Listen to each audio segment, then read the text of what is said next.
This is not a dune set. This is a very real desert in Niger.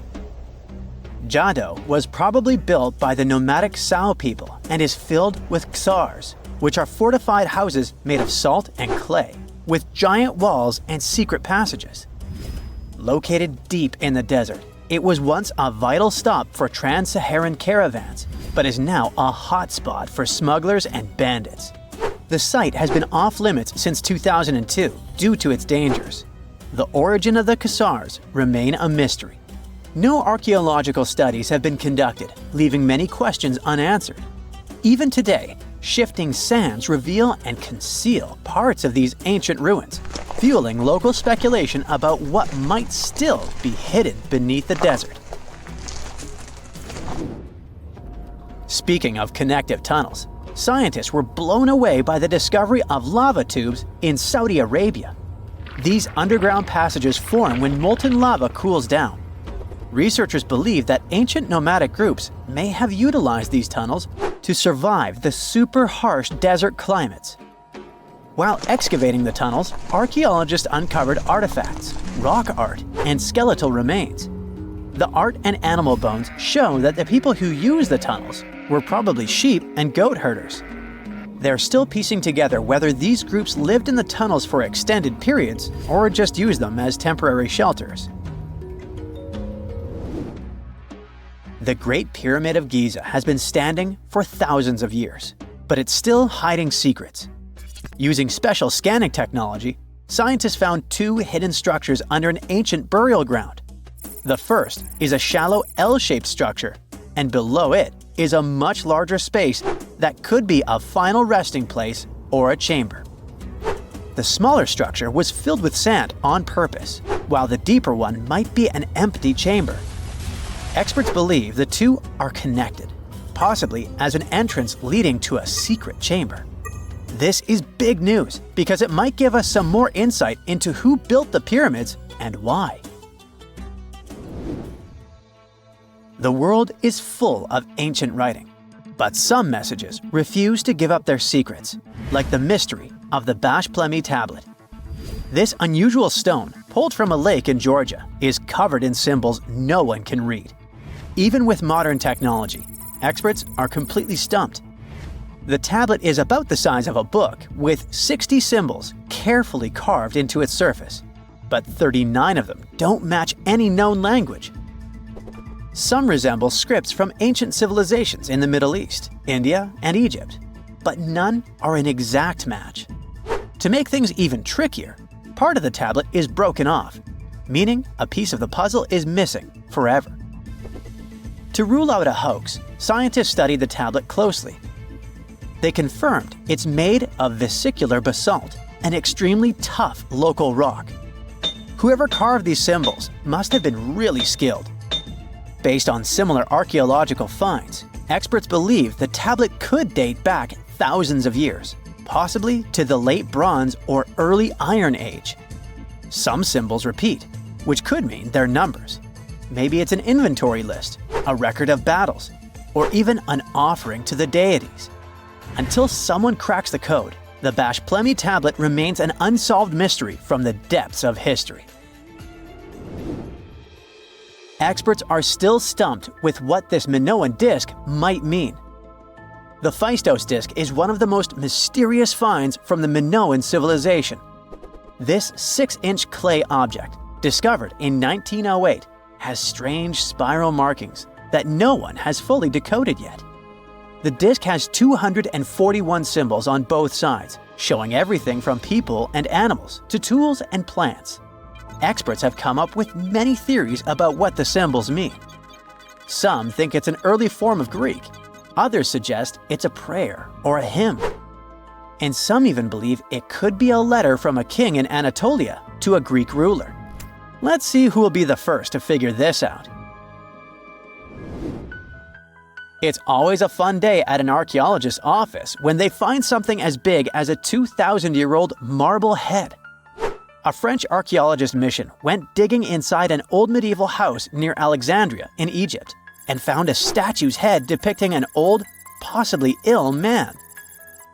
This statue dates from the last Egyptian dynasty before it became part of the Roman Empire, and the site where it was found is associated with the likes of Cleopatra and Mark Antony. For archaeologists, even the smallest finds at this site means a lot. You've heard of Lucy, right? The Australopithecus that was an early ancestor for us humans. Well, scientists found some of her species' footprints somewhere in Tanzania. The so-called Laetoli footprints are over 3 million years old. The trail stretched 88 feet and has about 70 footprints, left behind when a bunch of early humans walked across some wet volcanic ash.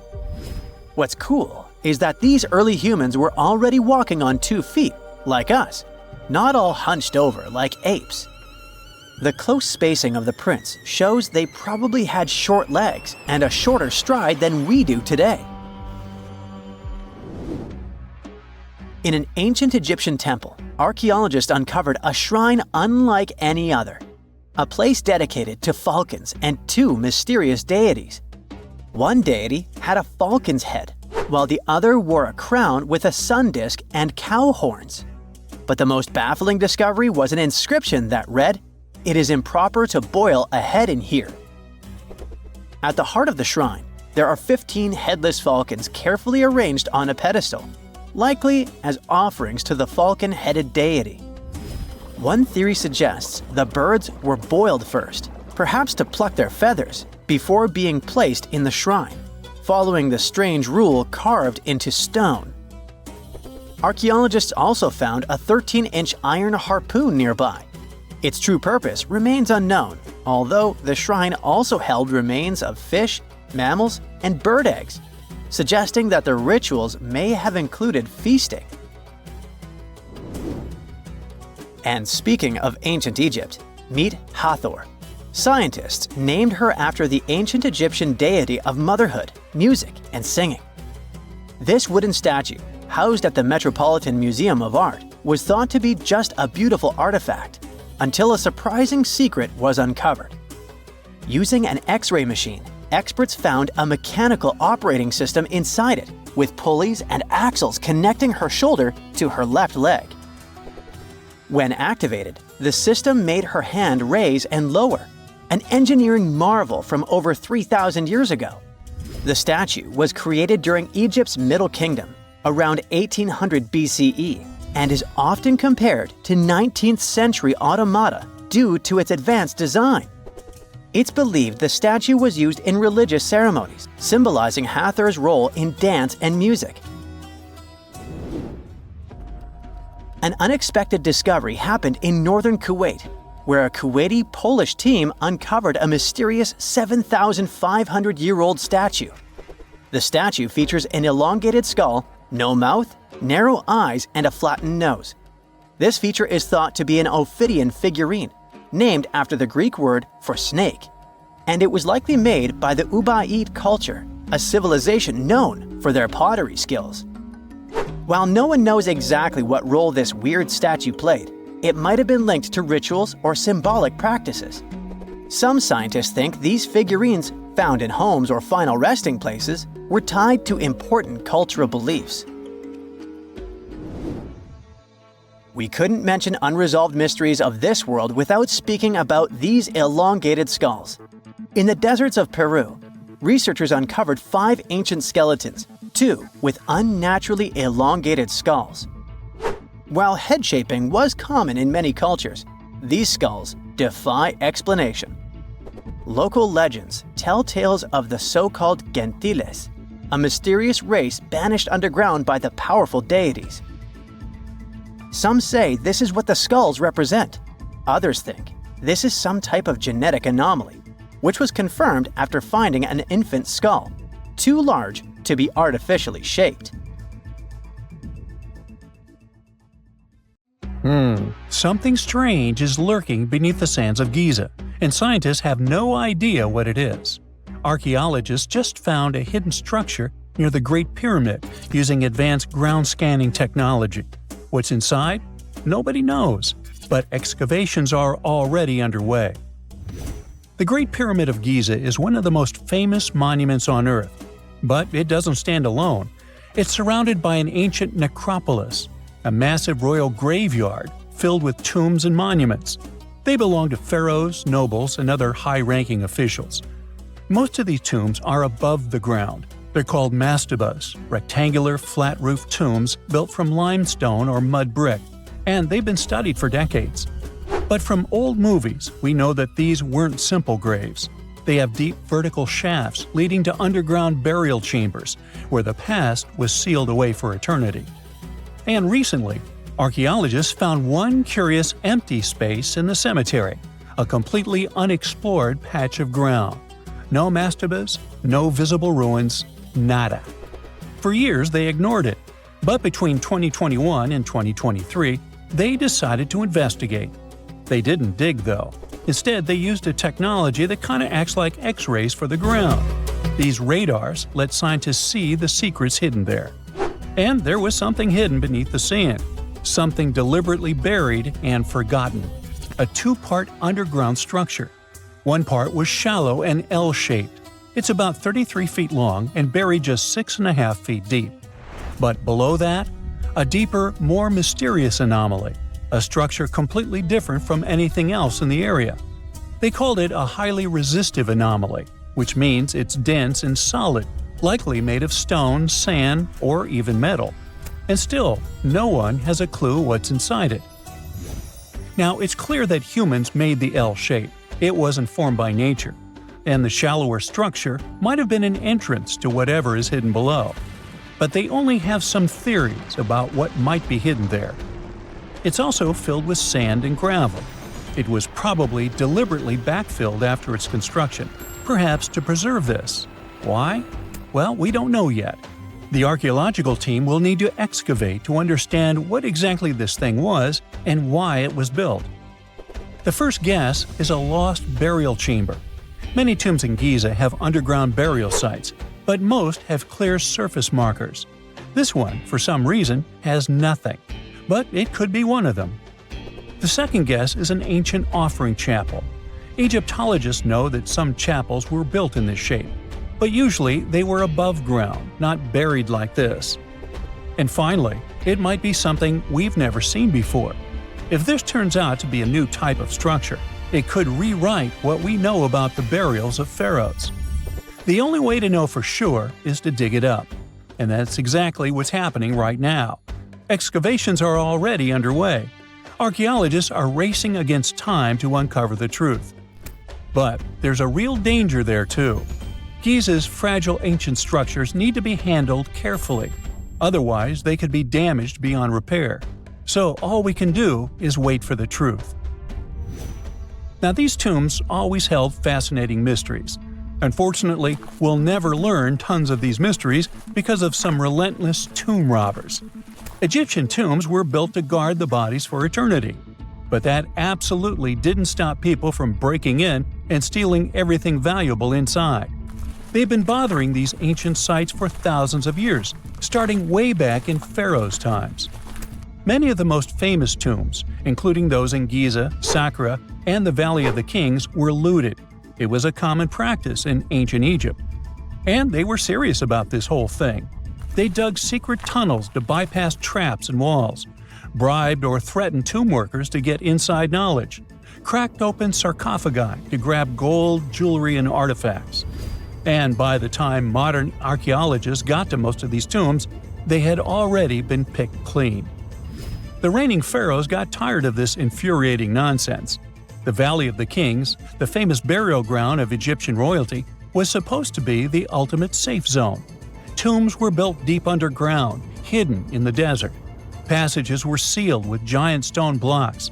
False doors and traps were added to confuse thieves. Even curses were written on the walls, warnings of horrible endings for anyone who dared to disturb the tomb, which is exactly where we got all those horror stories about mummies from. Spoiler alert, none of it worked. Most tombs in the Valley of the Kings were fully robbed within 100 years of being sealed. Even King Tutankhamun's tomb, one of the most famous in history, was broken into twice in ancient times. Some of them decided to try and fight back. The New Kingdom rulers built hidden unmarked tombs. in a way that should have prevented the looters from finding them, but didn't work. Some pharaohs, like Ramses II, were moved in secret to prevent their bodies from being stolen. Nope, didn't matter. The grave robbers always won. That's because tomb raiders weren't just random thieves. They were skilled, organized, and well-connected. They knew exactly where to look. Many were the ones who had built these sites in the first place, and they knew where the entrances were. If they couldn't smash through the doors, they'd dig through the walls, floors, and even ceilings to break inside. They also worked fast, often within a few years after the tombs were sealed, before anyone forgot where the valuable stuff was. The Khufu's pyramid, the one that's next to this newly discovered structure, was looted long before modern times. The one thing left inside when explorers got there? An empty granite box where the sarcophagus used to be. Unfortunately, it's not just about gold. History itself gets stolen during these raids. Ancient Egyptians wrote detailed records of what exactly and where they buried. So when archaeologists compare these lists to what's found, they can see what's missing, which is often everything valuable. Most artifacts don't end up in museums. They just disappear into private collections, where they can never be studied again. Which is, of course, completely unfair. In fact, a few countries have had enough and started passing laws to take historical artifacts back from private collectors. In Italy, if you own an ancient Roman artifact, you must prove you got it legally. China is actively hunting down stolen artifacts, and they must find ways to retrieve it back from the Western collectors. In Egypt, they passed new laws making it illegal for private citizens to own any ancient Egyptian artifacts at all. Other countries, like the US, the UK, Germany, or Switzerland, are completely fine with rich guys owning their history. The British Museum is built on looted things. European empires invaded half the planet and took whatever they wanted back home. Their museums are often full of such stolen artifacts, and unfortunately, they refuse to give most of them back. For example, the Rosetta Stone. It was taken from Egypt by Napoleon's army, then stolen again by the British after they beat the French. Egypt has been demanding to return for years, but they still can't get it back. Or the Parthenon marbles. These magnificent massive Greek structures were taken from the Parthenon in Athens by a British lord in the 19th century. Greece has been begging for them back ever since, but the UK doesn't feel like it. Not to mention tons of Mesoamerican artifacts scattered in various museums across the world. European explorers raided Mayan and Aztec temples, took statues, jewelry, and sacred objects, and now Mexico is fighting to get them back. Well, wouldn't it be surprising even if this mysterious underground chamber has somehow been looted already? But if it's a newly found place, could it be one of the few that escaped the hands of grave robbers? Could there still be ancient artifacts, untouched for 4,500 years? We can only hope that those guys didn't get there first. Egyptologists have been digging around every inch of the Great Pyramid for ages. Yet somehow, they overlooked this stunning pink granite bathtub buried a few miles next to it. And here's the deal. This mysterious oval tube lying next to the Khufu pyramid for years may provide evidence that the Egyptians built the pyramids not only for monumental purposes, but also to generate electricity, experimenting with it long before Alessandro Volta and Thomas Edison. The Giza Plateau is famous for its three pyramids, Khufu, Khafre, and Menkaure. But there are also two smaller foundations next to them, the unfinished North Pyramid of Zayat el-Aryan and the Layer Pyramid. Some researchers say these buildings were never finished, while others think they were destroyed for more mysterious reasons. One of these reasons might have to do with the original usage of the Giza pyramids, the idea that they were used as an electricity generator. To connect these dots, we need to go back to the beginning of the 20th century. That's when an Italian architect and Egyptologist named Alessandro Barsanti decided to examine the Zayat el-Aryan pyramid. Near the site, he noticed something unusual: scattered granite fragments. To a casual passerby, these might have seemed insignificant, but Barsanti recognized the signs. You see, ancient Egyptians often used sites to prepare stones before transporting them to their final destinations. The fact that there was granite on the ground intrigued him. Granite was a more expensive material than the limestone typically used for pyramids, which suggested that it might have been intended for an important and possibly hidden structure. At a depth of 68 feet, they encountered a huge pink granite block. He kept going with the excavations, and they revealed ancient inscriptions carved into the stones. They sent the drawing to experts, but no one could decipher what they meant. Were they instruction sets to something? That's when Barsanti made his biggest discovery. He found an oval-shaped vat carved from pink granite and polished to a mirror-like finish. The thing is, the vat had been carefully sealed. When they opened it, they found a thin black residue along the walls. I'm thinking something in the lines of a black oily substance. This discovery raised many questions for him. It didn't make sense to him that ancient Egyptians would go above and beyond to seal and protect this strange vat. By 1911, Barsanti had to abandon his effort to figure out what was the deal with that mysterious pit. But his findings intrigued researchers all over the world, and they've got their own opinions about it. One of these modern theories suggests that the other pyramids could have been used as a part of a bigger whole.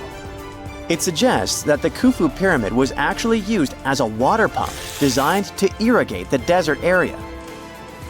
Apparently, the pyramid's internal chambers would function as a hydraulic system.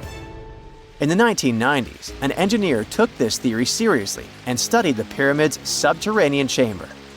Surprisingly, he found actual signs of water damage. Apparently, the pyramid generated powerful compression waves, aka pulses, that could create electricity. This raised an important question.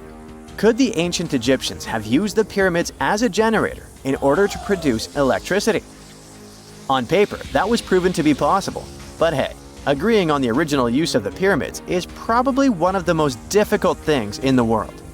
So, we're still not 100% sure about this. Apart from that, Egypt is a playground for important discoveries regarding humanity's past.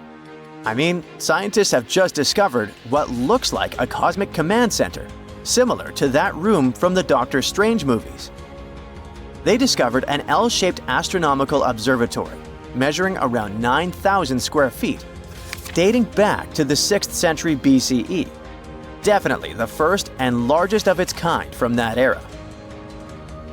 The mud brick structure housed tools used for calculating dates related to ancient Egyptian rites, royal coronations, and agricultural plans. This observatory is located in the archaeological site known as the Temple of Phaistos, just 50 miles east of Alexandria. It's pretty impressive. The structure was designed so that you'd get inside the room through an east-facing entrance. This way, you'd get to see the sunrise. Once inside, you'd find a pretty huge shadow clock, used to tell time by tracking the movement of shadows inside the room. This variant of a sundial clock was nearly 16 feet long. That was quite an exciting discovery. Another interesting one was that scientists and Egyptologists have discovered the first ever pregnant mummy. Now, even if we know quite a lot about mummification processes, we keep making discoveries that open new doors into the lives of ancient Egyptians. It took so long for someone to find out this mummy was expecting at the time she was embalmed because she was placed in a male's coffin. More specifically, a male priest. Historians say that during the 19th century, a lot of traders mixed coffins up in order to sell them. Yes, that means they opened them and switched mummies to please their buyers. It was a complete surprise because they were hoping to study more about ancient health issues when they opened this coffin up. But they had another special research on their hands: prenatal practices in ancient Egypt. This mummified woman who lived about 2,000 years ago was from 20 to 30 years old when she passed away. She was found in Thebes, and her remains were incredibly well preserved. You see, mummification recipes varied across Egypt. In this woman's case, researchers could tell she was a member of the high society since she was buried with special amulets. But since mummification methodologies differed so much between cities and time periods, they still have to dig further to understand why she was embalmed along with her baby. Speaking of mummies, scientists were digging up a final resting place in Saqqara, also in Egypt, and they unearthed two embalming workshops. One was for humans and the other for sacred animals. Apparently, the workshops date back to about 2,400 years ago. They were equipped with stone beds, clay pots, and ritual vessels. Everything you needed to mummify. But that's not all. Archaeologists also stumbled upon cheese stored in jars behind tombs that were over 3,000 years old. Yep, cheese. This shows that the ancient Egyptians were pretty savvy when it came to preserving food, too. They knew how to store stuff for the long haul, not just the mummies. It really shows how they applied their preservation skills to both food and bodies, giving us a glimpse into their impressive technological know-how. Scientists have also found one of Egypt's oldest complete mummies, and to their surprise, it was completely covered in gold. You see, Egyptian mummies covered in gold are already a rare thing, but they weren't expecting it to be the oldest one ever found. The mummy was quite well preserved, and they could identify that it was the remains of a wealthy man called Hekashepes. Many symbols show that he was important and wealthy, like the band he wore on his head and the bracelet on his chest. He was also dressed in a tunic wrapped with a belt, which was a way to preserve the good appearance of a person after they passed away. To reveal it, they had to open the final resting place with mortar. Basically, it was like they were opening a time machine, just as the ancient Egyptians did 4,300 years ago. If you think about it, it's almost like entering a time capsule. Enough about mummies. Scientists also found something very exciting hovering above the pyramids. They had to use a fancy top-notch radar known as LARID, aka Low Altitude Long Range Ionospheric Radar, which can see these invisible waves far away into the sky. LARID helped them discover giant plasma bubbles floating in the air above the pyramids. These bubbles are called plasma bubbles, and they wreak havoc on modern technologies. I mean, they can disrupt GPS and phone signals for hundreds of kilometers in diameter from where they're located.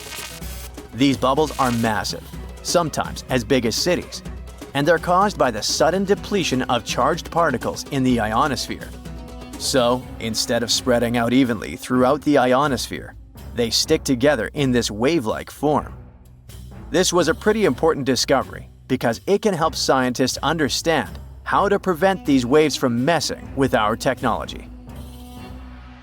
It's 1898, and you're taking part in excavations in Saqqara. This place, not far away from Cairo, is full of ancient tombs and pyramids. You're in your Indiana Jones mood and hope to find something really phenomenal to become famous. Gold, manuscripts, treasure maps, mummies of famous pharaohs. Wait, a wooden bird? You're really disappointed as it looks like a regular toy. An old one, but still.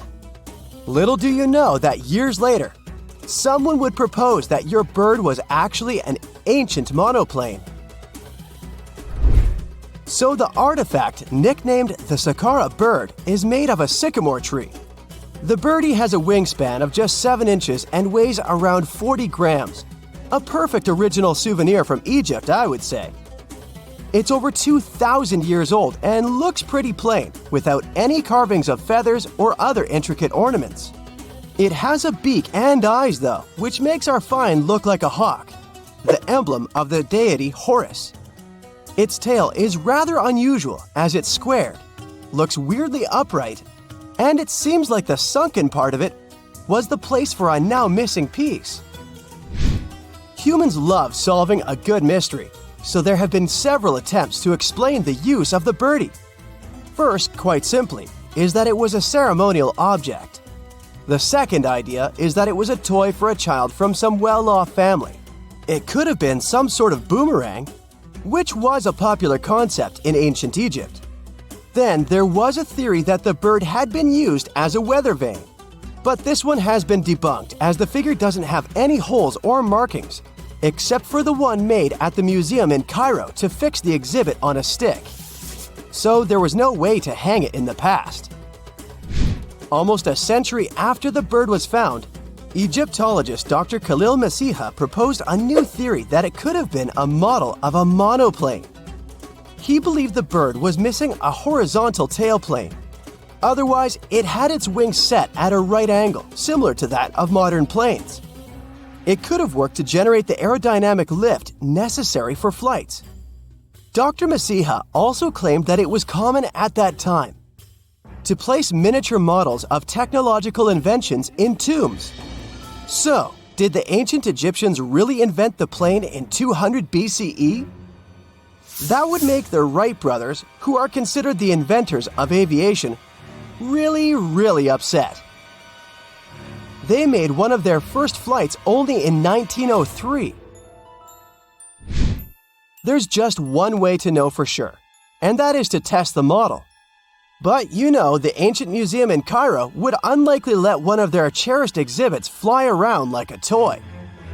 That's why glider designer Martin Gregory built a similar model, this time of balsa wood, and concluded that even with the missing tailplane, the plane wasn't much of a flyer. Case solved? Not really. This didn't sound convincing enough to the History Channel, so they invited an aerodynamics expert to build another replica of the bird. He tested it in weather conditions similar to those in Egypt and was impressed with the little plane's abilities. So, if they did invent the prototype of a plane back in the times of pharaohs, it would be a good example of an oupart. That's an out-of-place artifact, an object that's way ahead of its time in terms of technology or history. And the Saqqara bird isn't the only example of such a revolutionary concept. In 1901, a group of divers retrieved the Antikythera mechanism from an underwater shipwreck near the Greek island of Antikythera. It's been dubbed the world's first analog computer, and it's currently dated around 100 BCE. The bronze mechanism could tell the position of the sun, moon, planets, and stars, as well as the lunar phase, the dates of upcoming solar eclipses, and even the speed at which the moon moves through the sky. No one's sure who used it and how or where it was made, but it's obvious that it's extremely precise and way too advanced for its time. The first flushing toilets in the world were invented in the middle of the 20th century. Just kidding. The ancient Minoans on the Mediterranean island of Crete and the Indus Valley civilization both came up with this brilliant invention at the same time, around 4,000 years ago. The plumbing and sanitation were so well done that no one managed to design anything better until 2,000 years later. One ancient Minoan lavatory was discovered at the Palace of Knossos. It looks like it had a wooden seat set over a tunnel that directed water from a rooftop reservoir to an underground sewer. Other varieties got water from jugs. Only the super rich people could afford all this glory. So if you wanted to shop for real estate back then, the flushing toilet would be a telltale sign you were in the rich neighborhood. Automated doors became a cool, seemingly new invention back in 1931. But the technology behind them is actually much older. Think the 1st century CE old. Mathematician and engineer Heron of Alexandria came up with a hydraulic system to open and close temple doors. To bring it into action, you need to light a fire to produce heat.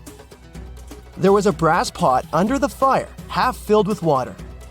The inventor connected the brass pot to containers that acted as weights. When the fire was burning, the water moved into the containers. They went down and pulled the ropes. It was nothing like a supermarket door that opens in front of you before you even have time to think. Heron's door took hours to open, and there was no way to stop the process. That's why they only opened the doors once a day before people entered the temple, to add some mysticism at the temple during ceremonies. Spooky. Looks like the first ever battery was invented in Baghdad around 2,000 years ago. A German archaeologist found this oval-shaped clay jar in 1938. Scientists are still not sure what purpose it served and who exactly invented it. There is a theory that it was used for electroplating objects with precious metals. When they filled it with a weak acid like vinegar, the battery produced around 1 volt of electricity. Another theory says it was a vessel for sacred scrolls. Would you like to buy contact lenses designed by Leonardo da Vinci himself? In 1508, he invented a glass lens with a funnel on one side. You were supposed to wear it with water inside to improve your vision. Sounds a bit uncomfortable, doesn't it? So, around a century later, French scientist René Descartes decided to improve the idea and make the cornea contact the future lenses. Contacts because they contact your eyes, get it? The glass tube with liquid did help improve vision, but blinking was sadly impossible. 2.5 centuries later, new technologies in the glass industry let scientists design contacts that would fit in the eye and even let the wearer blink. Thanks, guys! Still, those lenses were made of heavy blown glass and didn't let the eye breathe. About 50 years later, contacts became plastic, lightweight, unbreakable, and scratch-resistant, but still covering the entire eye. And then, in 1948, an English optical technician accidentally sanded down a plastic lens and figured out they'd still be in place even if they covered only the cornea. Imagine you're living in 19th century London and need to send a message to New York. It would have taken about 10 days to get there by ship. So when delivery time went from days to hours in 1858, it was a true sensation. The first message was sent by Queen Victoria herself. It was all made possible thanks to the transatlantic telegraph cable, running under the ocean. Sadly, the new cool invention only lasted a few weeks. It took years to bring it back to life. Scientists have discovered a never-before-seen pyramid immersed in the sands of Judea. After a little digging, they discovered that it held treasures that had been untouched for over 2 millennia and historical secrets that we can only now access. At the Zohar Fortress site, 2,600 feet above the Dead Sea, archaeologists were searching for manuscripts that would provide new information about the history of the site. The excavation was originally part of a long-standing campaign launched by the authorities. Its goal was to protect the sites from looting and unauthorized excavations. What they didn't expect was to find a pyramid-shaped structure built on top of a hill, made of hand-cut stones, each weighing hundreds of pounds. At first, the experts thought it was just a tomb, but they soon noticed the shape of the original walls and understood that the mound was a construction. They immediately realized that someone had dug into the top of the structure, probably looters who had spotted something valuable there. Luckily, most of the structure was still buried in sand, so the most valuable finds were hidden from sight. In the first week of excavation, volunteers found fragments of papyrus, bronze vases, and even ancient furniture, which were exceptionally well preserved. The desert climate had been a great ally in preserving those artifacts over the millennia. With little humidity in the air, mold cannot form, so organic materials such as wood and fibers are protected from cracking and deformation. Hypotheses suggested that the pyramid had been built during the First Temple period. However, new discoveries have shown that it's more recent, from the Hellenistic period. Considering this and the fact that the structure dates back 2,200 years, it's believed that it probably appeared shortly after the death of Alexander the Great, the famous ancient Greek king of Macedonia. At that time, his generals divided the former Seleucid Empire. Ptolemy took control of Egypt and the surrounding regions, including the Dead Sea area, while Seleucus took control of the north, which is now part of the Middle East. It's still not known for sure whether the pyramid was built under the rule of the Ptolemaics or the Seleucids. Both Ptolemaic coins and coins from the Seleucid kingdom have been found at the site. Even so, many scholars believe it was built when the region was under Ptolemaic control. Evidence also suggests that the building, despite its longevity, collapsed at some point. But that's not why it was abandoned by the ancient Egyptians, which begs the question of what purpose it was built for. Some believe it was used as a tomb due to its picturesque location on top of a hill. Others believed it may have served as a historical monument. However, one of the strongest theories is that the pyramid was a guard tower, protecting an important trade route along which salt and bitumen resources from the Dead Sea were transported to coastal ports. They also believe it may have been used by Ptolemaic officials to collect taxes from travelers. It would be something equivalent to our modern-day toll booths, or even port inspection agencies. Although the contents of the papyrus documents remain a mystery, it seems very likely they were written using the Greek alphabet, and some experts believe that they may have been tax documents, which would make perfect sense, given the theory that the pyramid was a guard tower. The team calls it a fascinating historical mystery that the dig is helping to unravel, but the find is just a grain of sand in an entire desert. The dig is part of a larger project that's been going on for a long time. And in the last 8 years alone, it has scanned 111 miles of desert cliffs and identified approximately 900 caves within that radius. Using rappelling equipment, advanced technology, and specialized documentation methods, archaeologists discovered thousands of rare items, such as hidden scrolls, woodworking tools, carpets, leather goods, and even treasures. For them, the Judean desert is an ancient vault just waiting to be opened to reveal its secrets. A few years before they found the mysterious pyramid, they discovered a cave that had served as a refuge for Jewish rebels almost 1900 years ago. The site was about 262 feet from the top of a cliff, and because of its difficult access, it hadn't been explored yet. Inside, they found previously unpublished fragments of the Dead Sea Scrolls that contained religious passages written in Greek. 11 lines of text were reconstructed thanks to the good condition of the papyri.